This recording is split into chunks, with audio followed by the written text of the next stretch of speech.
My name is Rishabh Burma, and today we'll discuss our progress so far with studying a refrigeration system for our client, Machine Chillers Incorporated. We will start by introducing the problem, then discuss our test plan and understand the systems we'll be working with. Then we'll dive into the results and finally conclude and discuss our future plans.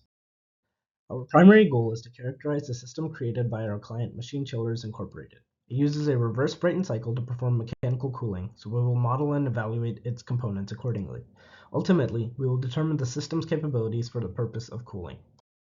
We will split our testing into two phases. In the first phase, we will study the steady-state performance of the system. The independent variable in the system is the input voltage to the compressor motor, and that leads to different amounts of pressurization within the system.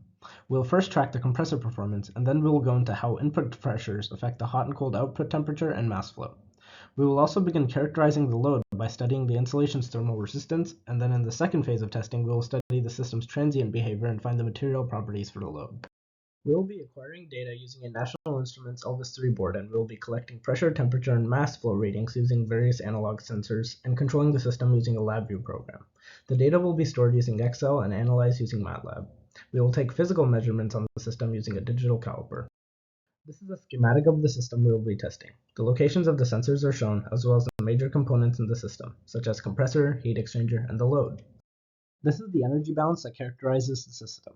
Energy added to the air comes from the load as well as through leaks in the insulation. In steady state, energy is only leaking through the environment, so energy entering from the load itself is zero. We can compare the theoretical Q ambient with the experimental results using the following equation. In transient state, the full energy balance equation is applied, and any discrepancies can be quantified. In order to better understand the refrigeration system, we have to understand its individual components. Starting with the compressor, this is a linear relationship between the voltage and the pressure coming out of the compressor. This relationship can be shown below as a linear regression of both of these input and output. Second thing we characterized was the behavior of the vortex tube. This is in the station 3, which separates the compressed air into a hot and cold uncompressed streams. Starting with a relationship between the input pressure P3 and the cold output temperature T4C, as expected from the lecture lab, it decreased exponentially with an increase in pressure. The input pressure P3 with a cold output mass flow rate increased close linearly with a discrepancy after the 4 times 10 to the 5th pascals.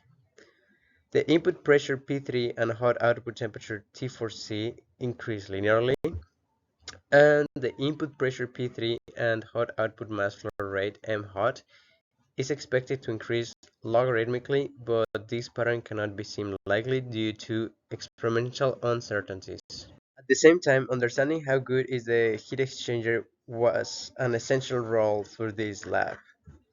Um, T3 was observed to be close to ambient pressure, with the percent difference increasing at a higher input voltages and higher pressures. At the same time, the heat exchanger is less efficient at higher pressure. As a result, if the vortex tube intake is at a higher temperature than expected, the cold air will not be as cold exiting the vortex. At the same time, knowing the percentage difference between P4C and P5, which is the input and output of the aluminum block, we know that both pressures should be the same. However, we notice that there is a percent difference in between both of them. At the same time, we can notice that P4C and P5 have like 2 orders of magnitude less than ambient pressure. This can mean that there's some error with our sensors. This table and graph correlates to the T1 changing with respect to the pressure 3, or pressure coming out of the heat exchanger. From this graph, we can see that as P3 is increased, the temperature increases due to the additional work put in by the compressor. However, we can see that this fits neither a linear or a nonlinear relationship, with values seemingly at random but increasing. Um, this inability to see a relationship leads us to believe that the compressor is not able to meet the pressure requirements of this refrigeration system. This could also be caused by inadequacies of the compressor or experimental error at 3 times 10 to the 5 pascals, where we see that it does not fit the pattern. On this slide, we can see the equation used to find the insulation thermal resistance, which came out to be 8.66, along with the parameters used below.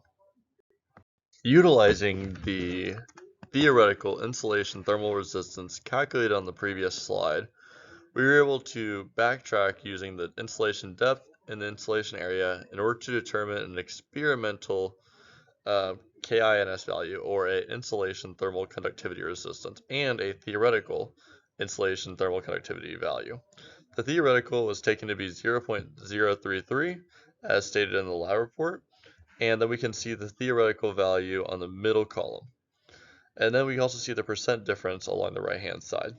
We can see that as the voltage and the pressure increases, the percent difference between the theoretical and the experimental values seem to get closer. We believe this is likely caused by the higher mass flow rate of the air at higher voltages, resulting in additional speed of the gas through the aluminum block and its protruding pipe, allowing for less thermal conductivity. On this slide, we can see the insulation thermal resistance, or the experimental Rins value, calculated for all the different voltages. This was used to calculate the KINS value in the previous slide.